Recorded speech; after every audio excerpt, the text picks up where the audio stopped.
ঘৰৰ ভিতৰতো অসুৰক্ষিত মহিলা যুৱতী।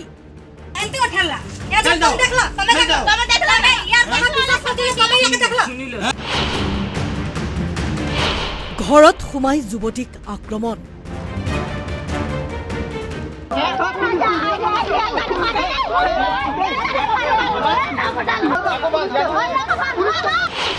শ্লীলতা হানিৰ অপচেষ্টা এদল যুৱকৰ। নুমলীগড়ৰ বকিয়ালত ভয়াৱহ ঘটনা। মেলাৰ পৰা আহি থকাৰ অৱস্থাত বৰফি দাসৰ সন্মুখতে পত্নী আৰু খুলখালীয়েকক উদ্দেশ্যি অশালীন মন্তব্য কৰে এদল যুৱকে। এই কথাত আপত্তি দৰ্শোৱাত বকিয়াল মেজিক ষ্টেণ্ডত গতিয়াগতি মাৰপিট কৰে যুৱতী মহিলাসহ যুৱকজন। মাৰপিটত লিপ্ত হয় দুয়োপক্ষ। অৱশ্যে স্থানীয় লোকৰ বুজনিত ৰণক্ষেত্ৰ ত্যাগ কৰে দুয়োপক্ষই। কিন্তু ইমানতে ক্ষান্ত নাথাকি যুৱকৰ দলটোৱে কিছু সময়ৰ পিছত মহিলাসহ যুৱকজনক ঘৰলৈকে খেদি আনে। প্ৰথমে তৰ্কাতৰ্কি হয় যদিও আক্ৰমণ আৰম্ভ কৰে যুৱকৰ দলটোৱে।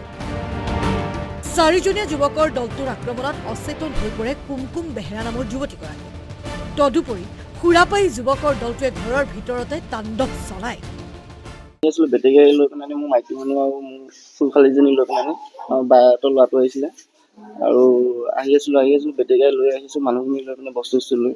তাৰপিছত আৰু ৰাতি এটা বজাত আহি পিনে অভাৰটেক কৰি পিনে বেয়া বেয়া কথা কৈছে। মাইকী মানুহ কৈছে বোলে ছোৱালীখিনি ক'ৰ হয়, বেয়া বেয়াকৈ কৈছে। মানে নিজকে বেয়া লাগিছে আৰু সেইকাৰণে অভাৰটেক কৰি পিনে সিহঁতক ৰখালোঁ। তই কেলৈ কবি বেয়া কথা বোলে, এই ছোৱালীখিনি কোন হয় বোলে আমাক দে বোলে পচন্দ হৈছে এনেকৈ কৈছে।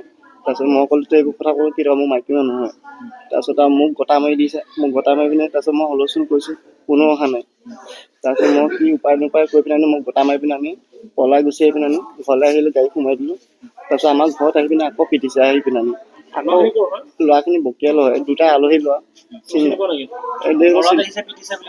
ঘৰত আহি পিটিছে আৰু আকৌ ল'ৰাখিনি গুচি গৈ পঠিয়াই দিলে মানুহখিনি। আকৌ চাৰিটা ল'ৰা আহি পিনে মোৰ মাইকী মানুহ মাকক মাৰিছে। মোৰ মাইকী মানুহ পেটত গছকি গোটেই চুলি উঘালি পেলাইছে। মোৰ ফুলফালীজনী মেডাম বেহুচ হৈ গ'ল। তিনিটা আকৌ বাইক লৈ ঘৰত আহি একদম গোটেইকেইটাকো পিটিলে আৰু মোৰ ছোৱালীক একেবাৰে চুলিত ধৰি পুৰা মাৰিছে।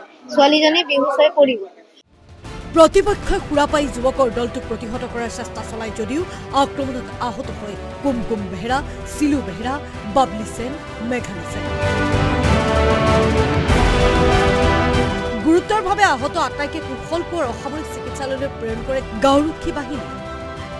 চিনাক্ত হৈছে আক্ৰমণত জড়িত যুৱকৰ দলটো। উদণ্ড যুৱক কেইজন ক্ৰমে মঞ্জিল গড়, সুমিত গোৱালা, কাৰ্তিক ৰজাত আৰু সুমিত গড়। ইতিমধ্যে থানালৈ জনোৱা হৈছে আৰু যিহেতুকে তেওঁলোক আঘাতপ্ৰাপ্ত, দুইটা পক্ষই আঘাতপ্ৰাপ্ত হৈছে, গতিকে 108লৈ ফোন কৰা হৈছে। আহি আছে গাড়ী ইতিমধ্যে পাব আৰু তেওঁলোকক ততাতয়াকৈ আমাৰ ইয়াৰ পৰা ট্ৰান্সফাৰ কৰা হৈছে, ৰেফাৰ কৰা হৈছে। আনহাতে ঘটনাস্থলীত বগিজান আৰক্ষী উপস্থিত হৈ তদন্ত আৰম্ভ কৰি আটক কৰিছে যুৱকৰ দলটোক। ঘটনাক কেন্দ্ৰ কৰি চাঞ্চল্যৰ সৃষ্টি হৈছে নুমলীগড়ৰ পৰা ছবিত বিস্তৰ আছাম।